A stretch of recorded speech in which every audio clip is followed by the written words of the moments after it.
So students, let us study about the reactivity series of metals. अब जो हमारा topic है, it is about the reactivity series of metals, जिसके starting हम करेंगे reaction of a metal with the solutions of the other metal salts. अब हम एक मेटल की रिएक्शन दूसरे मेटल सॉल्ट के सॉल्यूशन के साथ कराएंगे। तब हम इसमें क्या ऑब्जर्व करते हैं, when a more reactive metal, कि जब हम उसको रिएक्ट कराएंगे with a solution of a other metal salt, then it displaces the less reactive metal from its salt solution. मतलब जब एक मोर रिएक्टिव मेटल डिस्प्लेस कर दे लेस रिएक्टिव मेटल को उसके सॉल्ट सॉल्यूशन में से, then this type of reaction is known as displacement reaction. इस तरह के रिएक्शंस को हम डिस्प्लेसमेंट रिएक्शंस बोलते हैं। इट मीन्स ये बिल्कुल सेम पैटर्न है जैसे कि एक बहुत ही मजबूत आदमी या फिर एक बहुत मजबूत कैंडिडेट जो है, तो वो क्या करेगा, किसी एक कमज़ोर आदमी को उसकी कुर्सी से उठा के, उसकी चेयर से उठा के या उसकी पोजीशन से हटा करके खुद उसकी पोजीशन ले लेता है। सिमिलरली हमारे पास यहाँ पर मेटल्स में भी सेम केस है। एक मोर रिएक्टिव मेटल डिस्प्लेस कर सकता है लेस रिएक्टिव मेटल को उसके सॉल्ट सॉल्यूशन में से, और इसी वजह से इस रिएक्शन का नाम रखा गया है displacement reaction, because here displacement of a metals takes place in the reaction. Now we will study this about by a small activity. अब हम इसके बारे में स्टडी करते हैं और बहुत छोटी सी एक्टिविटी के साथ।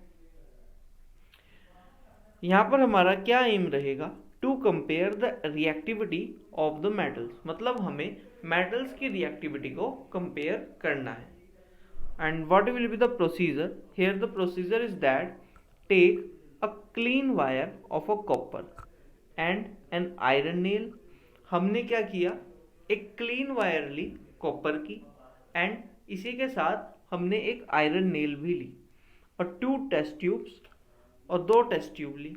उन 2 टेस्ट ट्यूब में से now dissolve the copper sulphate in water in 1 test tube, और हमने कॉपर सल्फेट को डिजोल्व किया वाटर के साथ इन 1 टेस्ट ट्यूब। एक टेस्ट ट्यूब के अंदर हमने कॉपर सल्फेट और वाटर डाला, ऐड किया। And in the next test tube, जो हमारी सेकेंड टेस्ट ट्यूब है, उसमें हमने ferrous sulphate in the another test tube. Second test tube के अंदर हमने फेरस सल्फेट डाला। Now place the iron nail in the blue coloured copper sulphate solution. अब हमने blue colour copper sulphate, because हम जानते हैं कि कॉपर सल्फेट का सॉल्यूशन का जो कलर होता है it is a blue in colour. So हमको वैसे भी पता लग जाएगा कि जिस भी टेस्ट ट्यूब में ब्लू कलर का सॉल्यूशन होगा तो उसके अंदर कॉपर सल्फेट प्रेजेंट है। तो उसके अंदर हमने अब आयरन नेल को प्लेस करना है।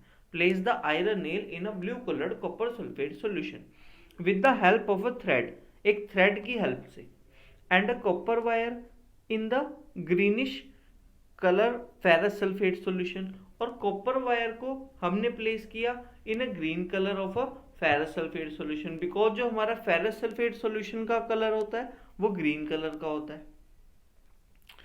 और हम ये जानते हैं कि अब इस चीज को ऑब्जर्व करते हैं कि what is the observation takes place in both the test tube. दोनों टेस्ट ट्यूब में किस तरह की ऑब्जर्वेशंस हमें देखने को मिली। यहाँ पर आप एक सेटअप देख सकते हैं इस चीज़ के लिए। हमारे पास 2 टेस्ट ट्यूब्स हैं, और जिसमें से एक टेस्ट ट्यूब में हमने कॉपर सल्फेट सॉल्यूशन लिया है। In this test tube we have a copper sulphate solution and iron nail, और इसमें हमने आयरन नेल को प्लेस किया। And in the second test tube, इस सेकेंड टेस्ट ट्यूब में हमने यहाँ पर कॉपर वायर प्लेस की है in a iron sulphate solution which is green in colour.